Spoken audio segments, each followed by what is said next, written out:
יברכך אדוני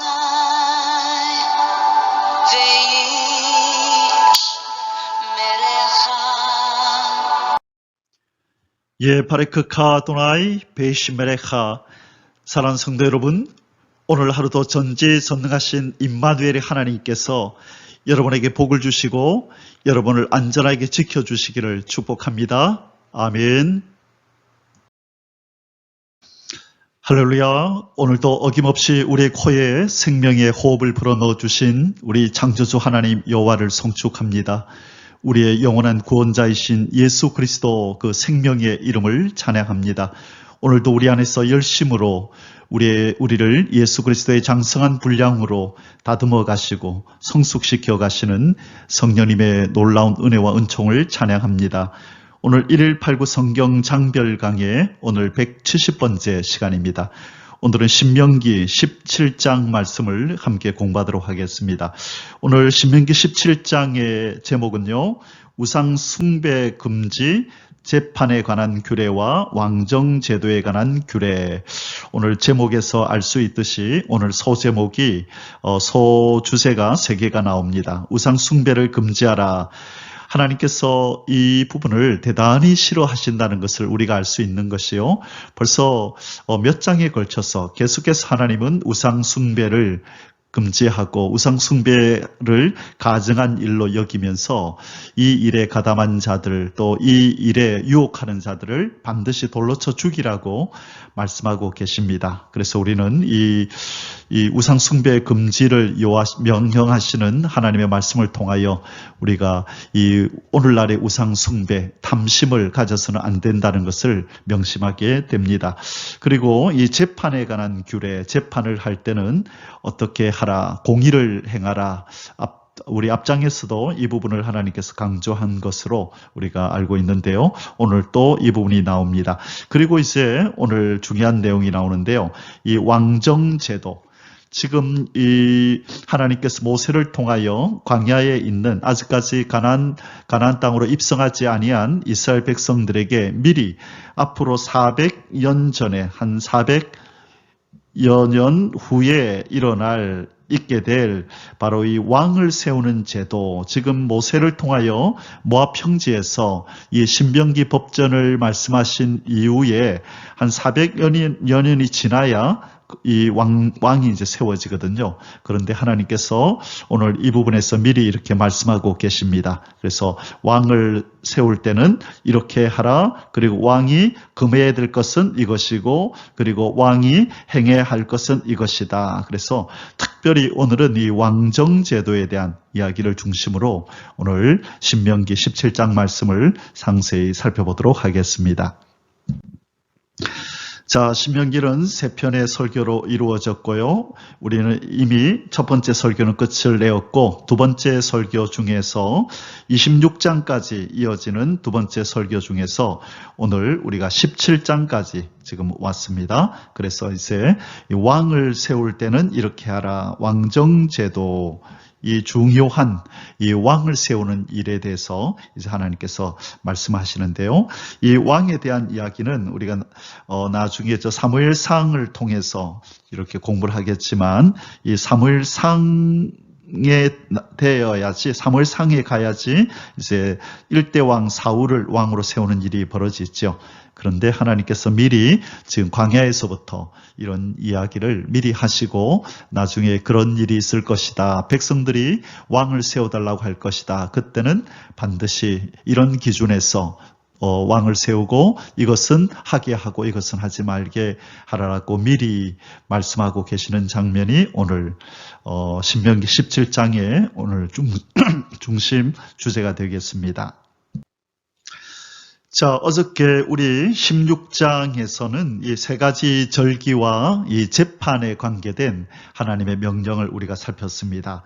어저께 절기에 대해서 기억나시죠? 처음에 했던 것이 6월절 안에는 무교절이 포함이 되어 있다, 그죠? 그리고 두 번째는 77절이라고 하는 것을 우리가 배웠고, 77절은 맥추절이라고도 부르고 또는 오순절이라고도 부른다 그랬죠. 그리고 세 번째가 뭐였나요? 초막절.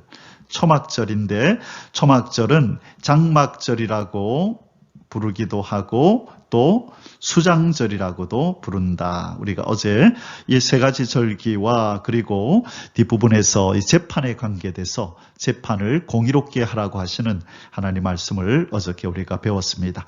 자, 오늘은 17장 특별히 왕에 대한 명령, 왕정제도가 이제 세워질 때에 왕정제도가 이제 도입될 때에 어떻게 해야 되는지 오늘 상세히 공부하도록 하겠습니다. 오늘 신명기 17장의 주제 구절은 18절, 19절입니다. 그가 왕위에 오르거든 이 율법서의 등사본을 레위 사람 제사장 앞에서 책에 기록하여 평생에 자기 옆에 두고 읽어 그의 하나님 여호와 경외하기를 배우며 이 율법의 모든 말과 이 규례를 지켜 행할 것이라. 자, 지금 이제 한 400년 후에나 있게 될 이 왕이 세워지는 이 일에 대해서 그가 어떤 사람이 이제 택함을 받아서 왕위에 오르면 이것은 이제 의무사항에 해당되는 거예요. 의무사항. 자, 반드시 이런 책임이 있는 거죠. 그것이 뭐냐? 율법서의 등사본, 이 복사본이죠. 율법서를 복사해서 이 자기 옆에다 두고 읽어서 하나님 경외하기를 먼저 배운 다음에 그리고 이 모든 말과 이 규례를 지켜 행하면서 이제 백성들에게 이것을 지키라고 그렇게 지도력을 발휘하여서 이 이스라엘 백성이 하나님의 법을 떠나지 아니하도록 그가 솔선수범하여 앞장서서 모범을 보이는 일을 해야 하는 그 의무가 누구에게 있다고요? 바로 이 왕에게 있다는 것을 말씀합니다. 자, 그래서 우리 왕 뒷부분에 이제 왕 얘기 나올 때 이 부분을 좀 더 자세히 살피기로 하고요. 오늘 이 왕 하면 우리가 떠오르는 분이 누구죠? 이 왕정제도를 하나님께서 이렇게 도입하시는 이유는 인간 왕은 부족하다. 인간 왕으로서는 온전히 하나님의 공의와 정의를 구현해낼 수가 없고 장차 이 땅에 오시는 만왕의 왕이신 예수 그리스도가 바로 하나님께서 정말로 기뻐하시는 참 왕이다. 그가 하늘과 땅의 모든 것을 통일하시고 공평과 정의로 다스릴 것이다 라고 하는 것을 보여주기 위해서 왕정제도를 도입하는데요. 이 왕들 중에서 이 남북 이제 분단된 이스라엘과 또 그 전에 이 사울과 또 다윗 그리고 솔로몬 분단되기 전에 이 세 명의 왕과 분단된 이후에 이제 그 39명의 왕들 합쳐서 42명의 이 왕이 나오는데요. 이 왕들 중에서 바로 다윗이 하나님께서 그 마음에 합한 자라고 말씀하셨던 이 다윗이 바로 장차 이 땅에 오실 만왕의 왕의 이 예수 그리스도 만왕의 왕의 가장 근접한 예표, 그림자, 상징, 모형으로서 이스라엘의 역사에 등장하게 되는 것입니다. 그래서 하나님은 이 왕정제도를 도입하시는 이유는 결국 예수 그리스도의 사역을 드러내기 위함이다. 우리는 그렇게 이해하면 하나님 말씀을 읽고 이해하는 데 도움이 될 것입니다. 자, 신명기 17장의 소주제들은 아래와 같습니다. 첫째, 우상 숭배를 금지함. 다시 한번 우상 숭배를 해서는 안 된다라고 강력하게 명령하시고 금지하십니다. 자, 1절에서 7절에서 말씀하고 있고요. 두 번째, 재판에 관한 규례. 어저께 말씀에 이 네 번째 소주제였던 이 재판에 관한 이 규례. 공의를 행해야 되고 뇌물 받으면 안 되고 그렇죠. 외모를 보지 말고 여러 가지 하나님이 규례를 말씀하셨는데 오늘 또 이 부분을 강조하십니다. 자, 8절에서 13절에 그리고 세 번째 마지막 오늘 소주제가 장차 왕정제도를 왕정제도를 도입할 때에 왕이 지킬 규례, 그래서 금지사항 3개가 있고요. 그 다음에 의무사항이 하나가 있습니다. 자, 그래서 이 총 4가지를 지금 이 왕이 될 사람에게 명령하시는 부분이 나오는데요. 이 부분을 우리 뒷부분에서 14절에서 20절까지의 말씀 속에서 살펴보도록 하겠습니다. 자, 이제 본론으로 들어가서 첫 번째 소주제를 공부합니다. 우상 숭배를 금지함. 벌써 여러 차례 이 부분을 하나님께서는 강조하고 계십니다. 1절에서 7절. 1번, 흠이나 악질이 있는 재물을 여호와 하나님께 드리지 못하게 하심. 자, 11절입니다. 흠이나 악질이 있는 소와 양은 아무것도 내 하나님 여호와께 드리지 말지니 이는 내 하나님 여호와께 가증한 것이 됨이니라. 자, 하나님 앞에 드리는 것, 제사를 위해서 또 축제를 위해서 어떤 모양으로든지 간에 하나님 앞에 드리는 그 제물은 무엇과 무엇이 있으면 안 된다? 흠이 있어도 안 되고 악질, 어떤 이 병이 있어도 안 된다라고 하는 것을 지금 말씀하고 있습니다. 그래서 제물은 흠없고 점없는 온전한 제물을 누구에게 드려라? 하나님께 드려라. 그렇게 말씀하고 계십니다. 왜 그래야 되죠? 지금 이 제물을 받으시는 하나님이 완전하신 하나님이시죠. 완전하신 분이시고 이 하나님께서 바로 거룩하신 분이시죠. 그래서 이 완전하시고 거룩하신 하나님 앞에 합당한 그분에게 어울리는 제물을 드리라고 말씀하고 계신 것입니다. 그래서 이 구절을 우리가 묵상할 때에 우리가 오늘날 우리에게 떠오르는 한 구절이 있죠. 바로 로마서 12장 1절 말씀입니다. 1절에서 2절 성경은 이렇게 말씀합니다. 그러므로 형제들아 내가 하나님의 모든 자비하심으로 너희를 권하노니 너희 몸을 하나님이 기뻐하시는 거룩한 산 제물로 드리라. 이때 몸이라고 하는 것은 우리의 삶을 얘기하는 거예요. 이 우리의 삶을 거룩한 산 제물로 드리랍니다. 거룩한 산 제물로.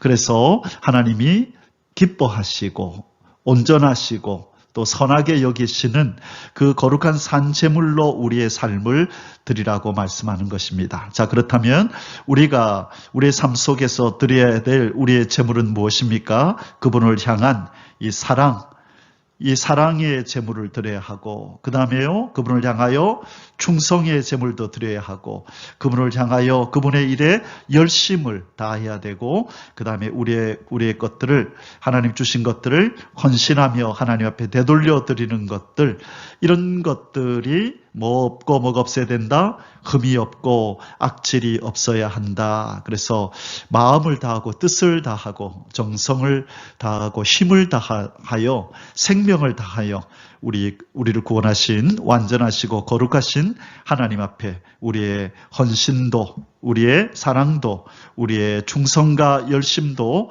드려야 될 줄 믿습니다. 변질되지 않는 이 온전함으로 하나님 앞에 늘 드리는 저와 여러분이 되시기를 주님의 이름으로 축복합니다. 아멘.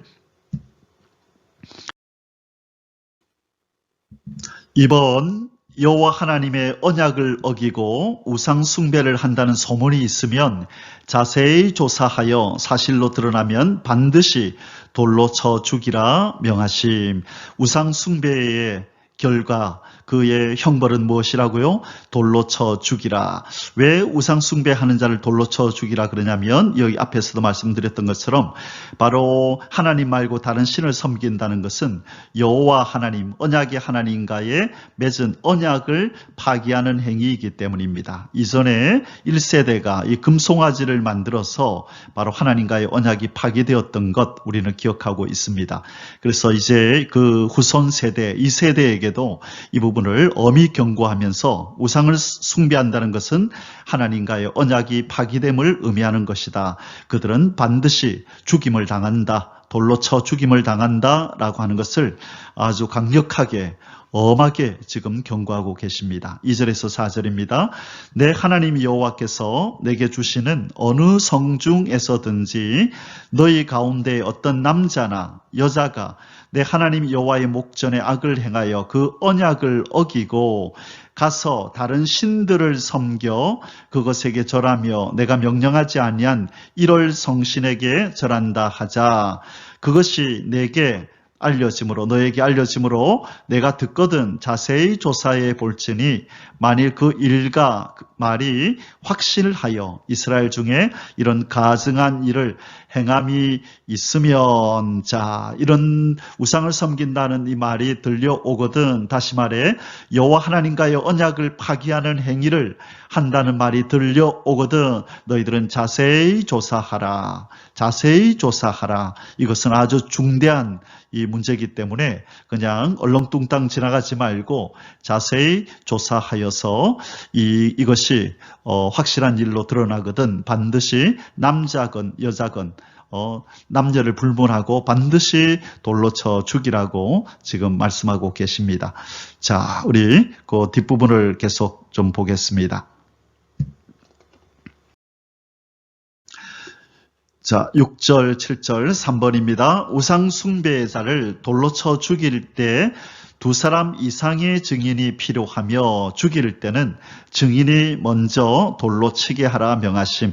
자, 사람을 돌로 쳐 죽일 때 사형에 처할 때는 몇 사람 이상의 증인이 필요하다고요? 두 사람 이상의 증인이 필요합니다.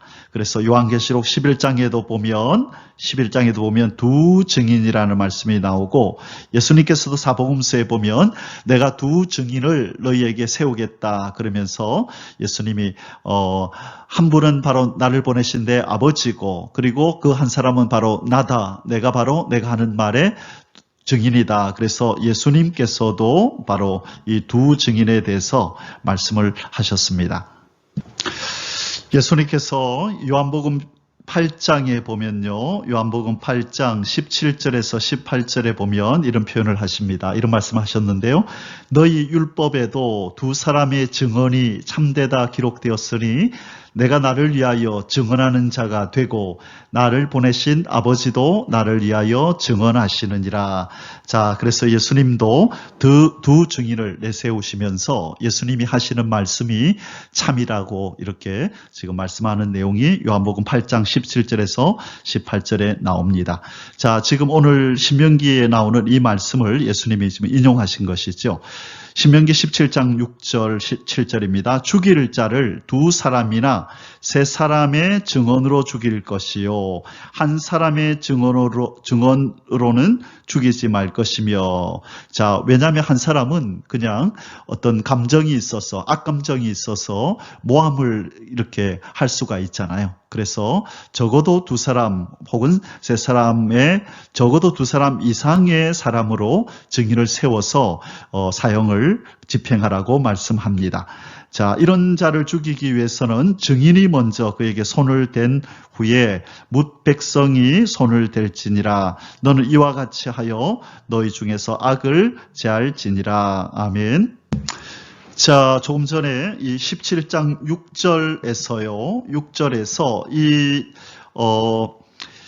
이 사람을 돌로 칠 때에 우상 숭배하는 자를 돌로 칠 때 어디로 끌고 오라고 말씀하냐면 성문으로 끌고 와서 성문에서 이 사람을 죽이라고 이렇게 말씀합니다. 성문으로 끌어내라. 왜 성문으로 끌어낼까요?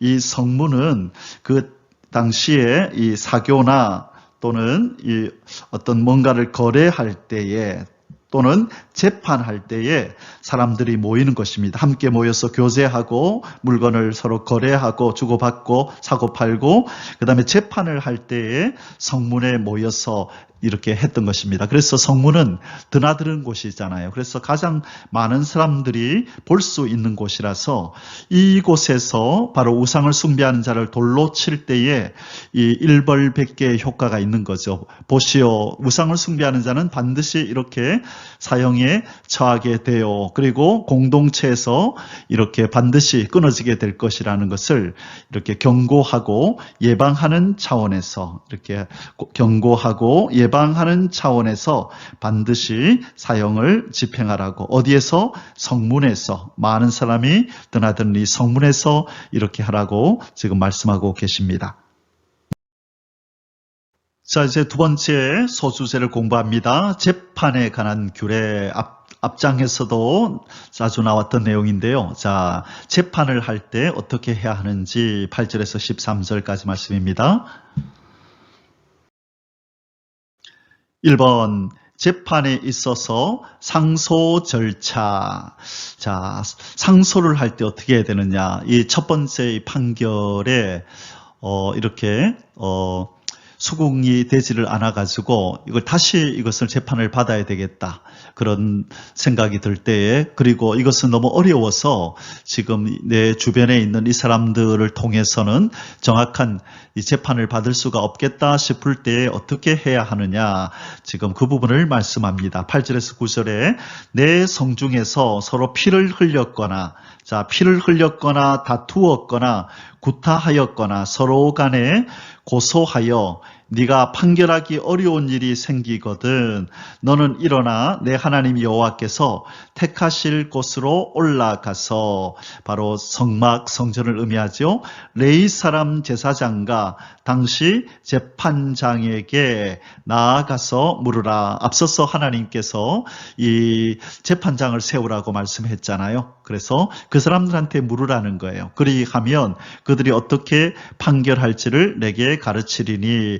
자, 사사로운 일들이 이렇게 살아가면서, 일들이 이 많은 사람들이 사는 이 사회에서 일어나게 되겠죠. 그죠? 서로 이렇게 네가 옳으니 내가 옳으니 다툼이 일어나고 분쟁이 일어날 것입니다. 그런데 서로 자기가 옳다고 그렇게 우기고 우격다짐으로 그렇게 밀어붙이면 결론이 나지 않잖아요. 그때는 어떻게 해야 된다?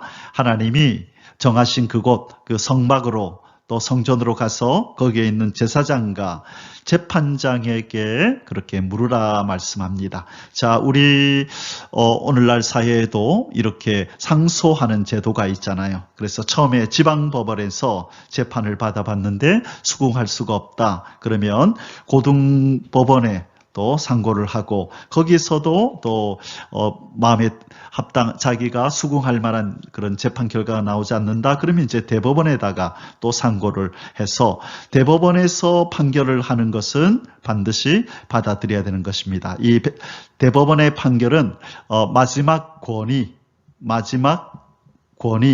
Final Authority. 그래서 여기서 판결을 하면 무조건 받아들여야 됩니다. 여기에서 판결을 했는데도 불구하고 불복하고 괜히 이렇게 난동을 부리면 이제는 어려운 일을 당하게 되는 것입니다. 불복하여 난동을 부리는 자. 그래서 하나님이 이제 뒷부분에 그 얘기를 하십니다. 이 제사장과 재판장이 재판을 해서 판결을 내려줬는데도 불구하고 여기에 불복하여 난동을 부리는 자는 이렇게 처리해라라고 하나님께서 이에 대해서도 미리 말씀하시는 장면이 이제 뒷부분에 나오게 됩니다. 2번, 중앙최고법정의 판결에 대한 절대 권위를 부여하심. 자, 중앙최고법정의 판결이란 말은 지금으로 말하면 대법원이죠. 대법원의 판결이죠.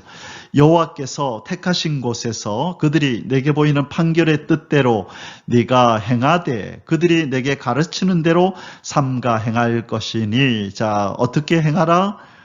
그들이 누구예요? 아까 제사장과 이 재판관이, 그들이 바로 제사장 그리고 재판관, 이들이 판결을 내려주는 대로 행하라. 곧 그들이 내게 가르치는 율법의 뜻대로, 그들이 내게 말하는 판결대로 행할 것이요, 그들이 내게 보이는 판결을 어겨 좌로나 우로나 치우치지 말 것이니라. 자, 그들이 바로 대법원장이라는 것이죠. 그래서 하나님께서 이 분쟁이 일어날 것을 미리 예측하시고 문제를 해결하는 방법으로 바로 이 재판 제도를 두셨고, 그 대법원, 바로 제사장과 이 재판관이 이 대법관의 역할을 하도록 하나님께서 이렇게 만들어 놓으신 겁니다.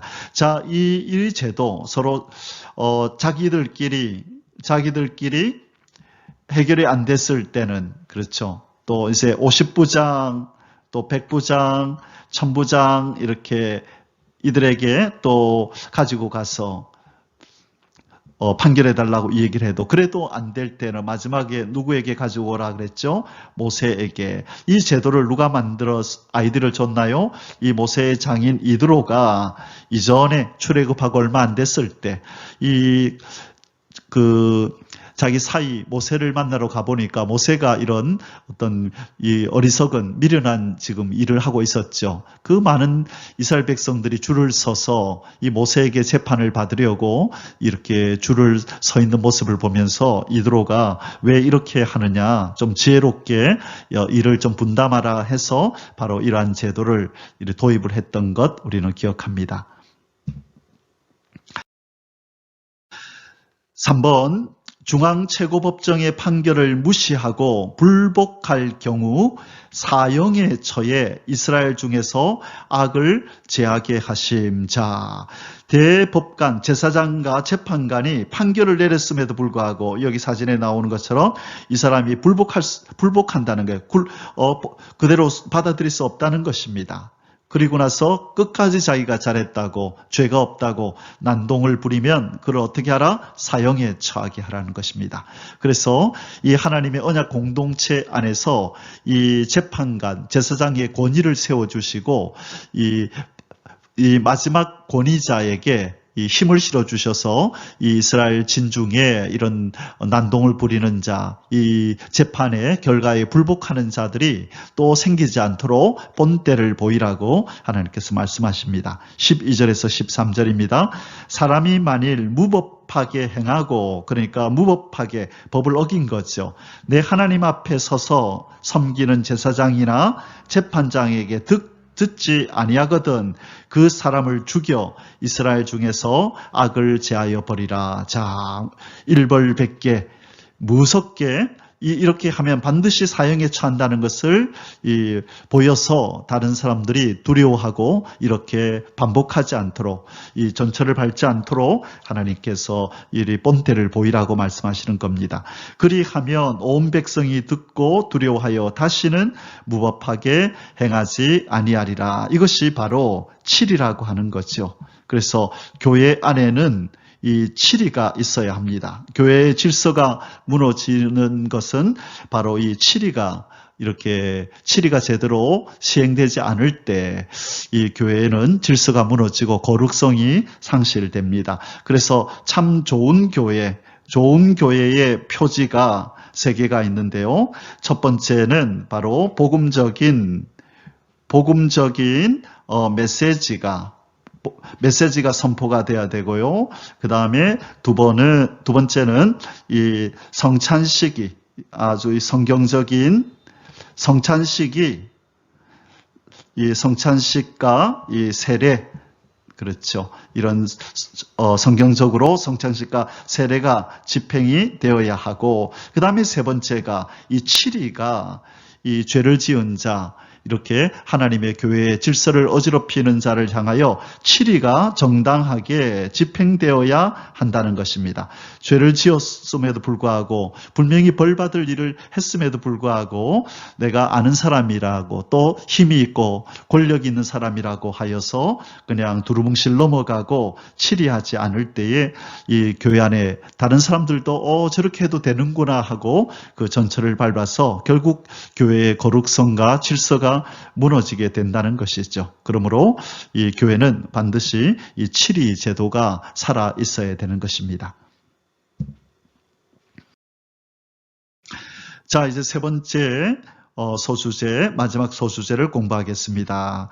3번, 장차 왕정 제도를 도입할 때 왕이 지킬 규례. 14절에서 20절까지입니다. 자, 금지 조항이 몇 개 있다 그랬죠? 금지가 3개, 그 다음에 의무 조항이 1개가 있습니다. 자, 이 부분을 한번 공부하도록 하겠습니다.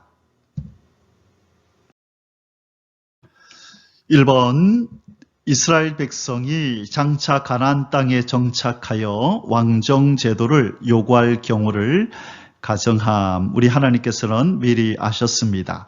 자, 14절입니다. 내가 내 하나님 여호와께서 내게 주시는 땅에 이르러 그 땅을 차지하고 거주할 때에 만일 우리도 우리 주위의 모든 민족들 같이 우리 위에 왕을 세워야겠다는 생각이 나거든.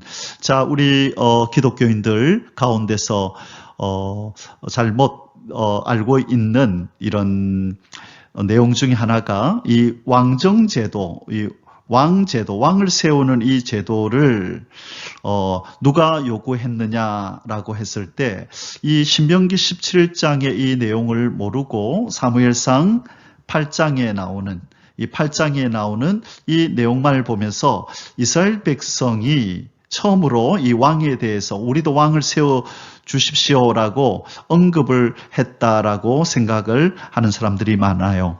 그러나 우리가 오늘 지금 신명기 17장에서 보는 바와 같이 이 사무엘상 8장과 오늘 신명기 17장의 이 갭이 한 400년 가까이 되는데요. 400년 가까이. 왜냐하면 이제 가나안 땅에 들어가면 가나안 땅 정복 전쟁을 하잖아요. 정복 전쟁이 한 15년 정도 되거든요. 그리고 이어지는 이 사사시대가 거의 한 350년에서 한 360년이 이어지거든요. 그러면 한 375년 한 그 정도에다가 그래서 거의 한 400년쯤 지난 후에, 건 한 400년쯤 지난 후에 이 왕제도가 세워지는 겁니다. 신명기 17장 이후로 한 400년 가까이가 되어서 이 사무엘상 8장에서 이스라엘 백성이 왕을 세워달라고 요구를 하고 이때 이 사무엘이 슬퍼하고 또 하나님도 기뻐하지 않는 모습을 보이죠. 자, 그래서 이제 1대 왕이 세워지는데 사울 왕이 세워지죠. 하나님께서 이제 이 뒷부분에 나오는데요. 왕을 세울 때는 하나님이 택하신 자를 세우라고 말씀하는데 하나님께서는 어쩌면 이 다윗을 왕으로 세우시려고 준비를 하고 계셨는지 몰라요. 왜? 다윗은 하나님의 마음에 합한 사람이었거든요. 그런데 아직 그 때가 이르기 전에 이 이스라엘 백성은 이 다윗이 아직까지 하나님께서 다윗을 왕으로 세우기 전에 아주 때가 이르다고 생각했는데 이 아마 왕을 세워달라고 해서 이 하나님께서 언짢은 그런 모습을 그렇게 보이신 것이 아닌가 여겨집니다. 왜냐하면 이 왕을 세우는 이것 자체가 앞에서 주제 선고에서도 말씀드렸지만 왕정 제도를 세우는 이 도입하는 이것 자체가 하나님께서 원하지 않는 것은 아닙니다. 이것은 예수 그리스도의 왕이신 예수 그리스도를 이 인생들에게 알리기 위해서라도 이 왕정 제도를 통하여 왕들이 이 땅에 등장을 하고 그 인간 왕들의 부족함을 그렇게 나타내심으로 누구를 기다리라? 온전한 왕, 공평과 정의로 이 세상을 다스릴 참 왕, 예수 그리스도를 기다리라라고 가르치시는 것이 바로 하나님의 뜻이었던 것이죠. 그래서 우리가 이 왕정 제도를 도입하는 것 자체, 요구하는 것 자체가 죄는 아니다. 자, 비록 왕이 있음에도 불구하고 이 이스라엘은요, 다른 나라와 달리 신정 통치 국가입니다. 신정 통치. 누가 다스린다고요? 하나님께서 직접 다스리시는 밑에 백성이 있고, 신이 다스리는 나라인데, 가운데 어떤 왕을 세워요? 인간 왕을 대리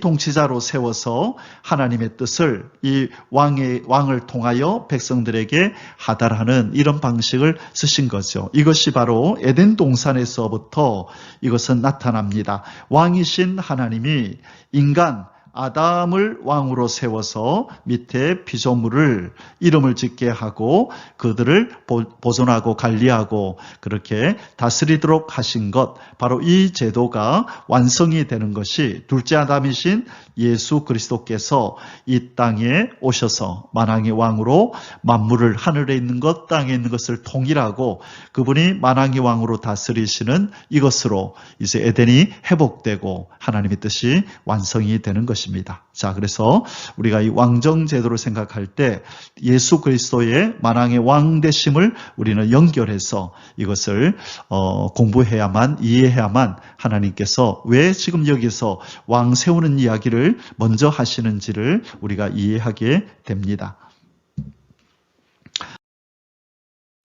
이번 왕의 자격, 자, 왕이 될 사람은 이런 사람이어야 한다라고 하나님께서 앞으로 400년 이후에나 있게 될 이 왕을 세우는 이 일에 기준을 미리 세워주십니다. 뭐라고 말씀하시는지 볼까요? 이스라엘 백성 중에서 여호와 하나님께서 택하신 자를 세우고 타국인을 세우지 말라. 자, 두 가지 기준을 말씀하시네요. 먼저 이스라엘 백성 중에서 택해라. 그리고 택하신 자를 세워라. 절대로 타국인은 안 된다. 그죠? 이스라엘 백성 중 이스라엘 사람이어야 한다. 그리고 하나님께서 택하신 자를 세우라라고 말씀하셨습니다. 15절입니다. 반드시 내 하나님 여호와께서 택하신 자를 내 위에 왕으로 세울 것이며 내 위에 왕을 세우려면 내 형제 중에서 한 사람을 할 것이요 내 형제 아닌 타국인을 내 위에 세우지 말 것이며. 자, 우리 참고로 이 헤롯 왕 있죠? 헤롯 왕은 이 예수님 당시에 이스라엘을 다스리던 그 왕이 헤롯 왕이잖아요. 헤롯 왕은 바로 이스라엘 백성이 아니고 바로 이방인이었습니다. 참고로 우리가 이해하면 좋겠습니다. 자, 이제 세 번째로 왕의 금기사항 세 가지. 왕이 절대로 해서는 안 되는 세 가지가 바로 여기에 나옵니다. 16절에서 17절입니다. 자, 여기에서 세 가지, 왕이 절대로 해서는 안 되는 세 가지, 아주 중요한 세 가지를 지금 말씀합니다. 16절, 17절, 여기서 그는 왕이죠. 그는 병마를 많이 두지 말 것이며, 자, 이 말을 많이 두지 말래요. 병마, 이 전쟁터에서 사용되는 말을 의미하죠. 병마를 많이 두지 말 것이며, 첫째, 병마를 많이 두지 말 것이며, 왜요? 병마를 많이 얻으려고 그 백성을 애굽으로 돌아가게 하지 말지니. 자, 이제 이거 다 읽고 나서 이걸 설명해 드릴게요. 왜 이 애굽이란 말이 왜 여기서 나왔는지. 이는 여호와께서 너희에게 이르시기를 너희가 이후에는 그 길로 다시 돌아가지 말 것이라 하셨으며. 자, 첫 번째 우리 미리 한번 보고 넘어갈까요? 왜 병마를 많이 두지 말라 그러죠? 이 병마는 지금 이 주산지가 어디서 이 말을 구해왔냐면 애굽에서 구해왔다는 거예요. 애굽에서. 자, 그런데 하나님께서 출애굽할 때에 이후에 다시 그 길로 돌아가지 말라고, 애굽으로 돌아가지 말라고 그랬는데 이 병마를 많이 구하려면 어디로 가야 되죠? 애굽으로 가야 되잖아요. 이 백성들이 가서 이 애굽에 가서 이 병마를 구해 와야 되잖아요. 그래서 하나님께서 애굽으로 돌아가지 말라고 한 이 말씀을 어기게 되는 일이 벌어지는 거예요. 그래서 병마를 많이 두지 말라. 그리고 또 한 가지는 이 병마는 무기잖아요. 전쟁 무기입니다. 그래서 병마를 많이 가진 나라는 아주 이 무력이 강한 것이죠. 그래서 하나님께서 이 왕에게 병마를 많이 두지 말라고 하는 것은 무기를 의지하지 말라 이 말입니다. 무기를 의지하지 말라. 너희들의 힘은 나 여호와고 너희들의 전쟁에서 승패를 가르는 것은 바로 내가 하는 것이지 너희들이 가지고 있는 그 무기들에 의해서 전쟁의 승패가 갈리는 것이 아니다 된다라고 하는 것을 말씀하시는 것이고, 왕은 반드시 이 부분을 알고 있어야 된다는 거예요. 그래서 왕의 첫 번째 금기사항은 병마를 많이 두지 말 것이요. 자, 두 번째로 이 왕이 하지 말아야 될 것은 17절입니다. 그에게 아내를 많이 두어 그의 마음이 미혹되게 하지 말 것이며. 자, 아내를 많이 두지 말래요. 왜? 그 마음이 미혹된다는 거예요. 자, 뭐에 의해서 미혹이 될까요? 첫 번째, 이 아내를 많이 둔다는 말은 이제 나중에 솔로몬에게서 우리가 보게 되는데요. 여기 킹 솔로몬이 바로 이런 잘못을 범했는데요. 정략 결혼이 이루어지는 겁니다. 정략 결혼. 자, 아내를 많이 두기 위해서 이제 아내를 많이 두는 것이 정당화된다면 지금 이 솔로몬 때 또 이제 하나님께서 복을 주셔서 이스라엘 백성이 강대국이 될 때에 주변의 작은 약소 국가에서 지도자들이 이 이스라엘과 또 어떤 무역을 하고, 그렇죠? 또 이렇게 협정을 맺기 위해서 그들의 나라에서 아리따운 여인들을 이 솔로몬, 이 왕가, 이스라엘 왕가, 또 이스라엘 왕가와 정략 결혼을 시킬 우려가 있는 거죠. 그렇다면 이때 법이 뭐냐면요. 정략 결혼을 하면 그 여인의 그 신앙을 인정해 줘야 돼요. 그래서 그들이 우상을 섬기는 그 신앙을 가지고 있다면 그 우상을 만들어주고 그것을 인정해줘야 되는 일이 있는 거죠. 그래서 우상이 유입될 위험성이 있는 것입니다. 아내를 많이 두는 것 때문에요. 그 다음에 두 번째로 이 향락에 빠져서 이 자기의 하나님께서 맡기신 이 직책을 제대로 감당하지 못할 세상의 향락에 빠질 우려가 있기 때문에 아내를 많이 두지 말라라고 말씀합니다. 자, 그리고 세 번째 금기사항이 뭐죠? 자기를 위하여 은금을 많이 쌓지 말라. 축제하지 말라는 것입니다. 재물을 많이 쌓지 말래요. 누구를 위해서? 자기를 위해서. 왕은 누구를 위해서 존재하는 사람이에요? 백성을 위해서. 백성의 복지를 생각하고 백성의 행복을 생각해야 되는데, 이 왕이 자기를 위해서 은금을 많이 쌓는 일에 골몰하게 되면 백성들을 돌아보는 일이 소홀하게 될 것이라는 것을 하나님께서는 아신 것입니다. 그래서 이 세 가지를 절대로 하지 말라라고 말씀합니다. 자, 무엇이었나요? 뭐를 많이 두지 말라? 병마를 많이 두지 말라. 왜? 애굽이 주산지이기 때문에, 애굽으로 이스라엘 백성들이 오가는 이런 일들을 해야 되기 때문에 하나님은 절대로 애굽으로 돌아가지 말라고 말씀하셨거든요. 그 명령을 지켜야 하는 것입니다. 두 번째가 이 병마를 많이 둔다는 것은 무기를 많이 가진다는 것이고, 하나님이 아닌 무기를 의지할 우려가 있다는 것이에요. 두 번째로 뭘 많이 두지 말라? 아내를 많이 두지 말라. 정략 결혼으로 인하여 우상이 유입될 위험성이 있고, 그리고 향락에 빠져서 이 국사를 제대로 돌보지를 못할 우려가 있는 것입니다. 자, 그리고 세 번째, 자기를 위하여 은금을 많이 쌓지 말라. 자기를 위해서 축제하지 말라는 거죠. 누구를 위해서 이 나라의 재물들을 사용해야 됩니까? 백성들의 복지와 안정을 위해서 사용해야죠. 백성들의 행복을 최우선으로 돌보는 것이 그 땅의 왕의 직무인 것입니다. 자, 그래서 이 세 가지를 하지 말라고 하나님께서 당부하셨습니다. 자, 이제 네 번째 4번 왕의 의무입니다. 자, 왕의 의무, 금기사항 3가지, 그리고 의무 1가지를 말씀하셨다 그랬죠? 바로 이것이 왕의 의무입니다. 무엇일까요? 평생에 율법서의 등사본을 옆에 두고 읽으며 지켜 행하라. 자, 율법서의 등사본, 이 복사본을 하나 만들어서 이제 서기관의 그 역할을 하는 사람이 그 일을 하겠죠. 지금 이제 모세가 하나님으로부터 받아서 이들에게 전한 이 말씀들을 기록을 하고 그것을 하나 더 만들어서 바로 이 왕이 그의 평생에 바로 율법서의 이 등사본, 이 복사본을 자기 옆에 늘 두고 뭐하며? 읽으며 그것을 지켜 행하는 것이 바로 왕의 의무입니다. 자, 18절에서 20절 읽고 좀 더 설명합니다.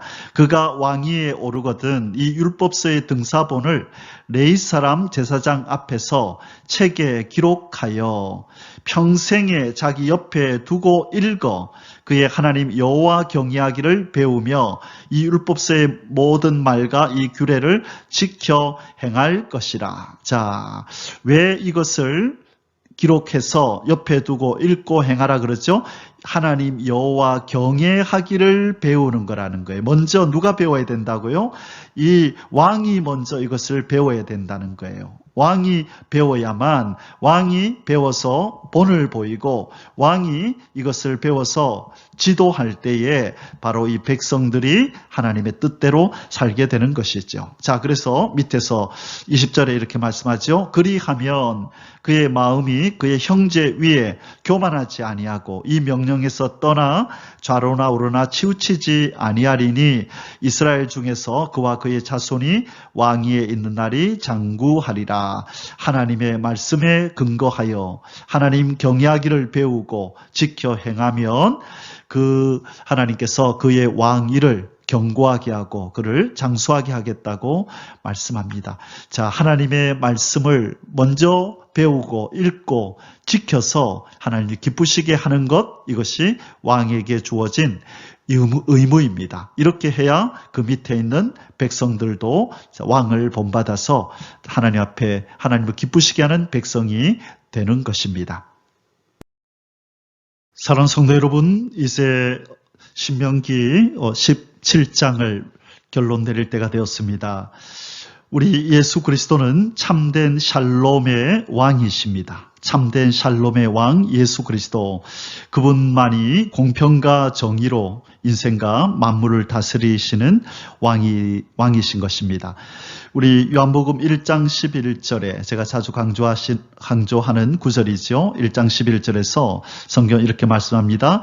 예수 그리스도께서 자기 땅에 오셨고 뭐하러 오셨다고요? 자기 백성을 찾으러 오셨다. 자기 땅에 오매 자기 백성이 영접지 않았다 그랬죠. 그래서 예수님께서는 이 지구 땅을 자기 땅이라고 부르고 이 땅에 있는 인생들을 자기 백성이라고 부르신다는 것입니다. 자기 땅에 오매 자기 백성이 영접지 아니하더니, 그러면 예수 그리스도의 신분이 뭐라는 것입니까?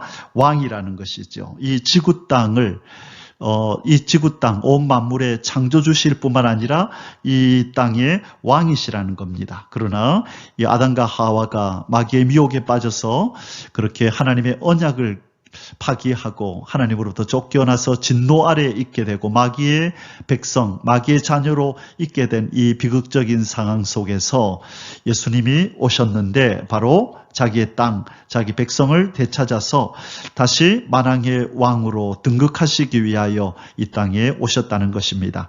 2000년 전에 오셔서 자기 백성을 위하여 피 흘려서 그 속죄를 이루고 그에게 오는 자에게 죄 용서함을 허락하시고 하나님의 자녀로 또 만왕의 왕 예수 그리스도의 백성으로 이제 만들어 주셔서 다시 오셔서 이 땅에 그분의 나라를 세울 때 백성으로 그 나라에 들어가게 해 주실 것입니다. 자, 이사야 9장 6절 7절에 이런 예언이 있죠. 이는 한 아기가 우리에게 낳고 한 아들을 우리에게 주신 바 되었는데, 자, 예수님 오시기 전 700여 년 전에 이 이사야를 통하여 지금 예언하시는 겁니다. 이 앞으로 700년 후에 이 땅에 오실 그 예수님을 가리켜 한 아기, 한 아들이라고 묘사한 거죠. 그의 어깨에는 정사를 메었고 그의 이름은 기묘자라 모사라 전능하신 하나님이라. 자, 예수님이 바로 하나님이시라고 말씀합니다. 영존하시는 아버지라 평강의 왕이라 할 것임이라. 하나님과 원수된 우리를 이 샬롬의 관계로 만드시기 위하여 샬롬왕 예수 그리스도가 이 땅에 오셨다. 자, 그리고 7절에서 그 정사와 평강의 더함이 무궁하며 또 다윗의 왕자와 그의 나라에 군림하여 그 나라를 굳게 세우고, 자, 무너진 다윗의 왕자에 앉으시는 왕으로 오실 거라는 거죠. 이것은 이 사무엘하 7장에서 다윗 언약장에서 하나님이 다윗에게 너의 왕위가 영원히 견고하리라 그 예언하신 말씀을 이루기 위함이죠. 그러나 이 BC 722년가 그리고 586년에 북이스라엘과 남유다가 멸망하고 나서 하나님께서 아모스 9장 11절에 벌써 이들이 멸망하기 전부터 예언하시기를 무너진 다윗의 장막이 다시 건축될 것이다. 새로워질 것이다. 이것은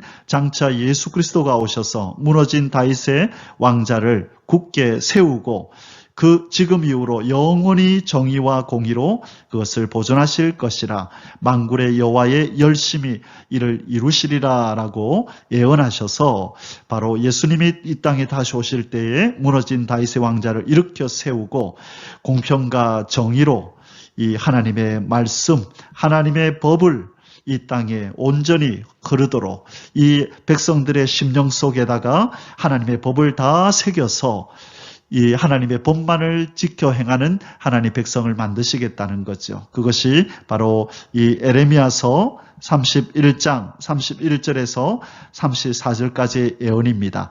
이 자기 백성의 신비에다가 말씀을 새겨서 이제는 다시는 여호와를 알라 하지 않는 여호와를 아는 지식으로 가득 차게 만들겠다고 하셨죠. 바로 그 왕이 예수 그리스도신 것입니다. 그래서 지금 왕정 제도를 세우시는 이 일은 바로 예수 그리스도를 소개하기 위함이죠. 완전한 왕, 우리의 의의 왕, 공평과 정의로 세상을 다스릴 유일한 왕이신 예수님을 소개하기 위해서 지금 왕정 제도를 도입하시겠다 이렇게 말씀하신 것입니다. 자, 우리를 백성 삼으시고 자녀 삼으시고 신부 삼아주신 만왕의 왕 만주의 주 예수 그리스도를 찬양합니다. 오늘 우리의 왕 되신 주님 앞에 감사하고 주님 앞에 내가 순종하지 못한 것 혹시 있지 않는지 되돌아보며 돌이키고 회복하는 그런 복된 하루가 되시기를 주님의 이름으로 축복합니다. 아멘. יברכך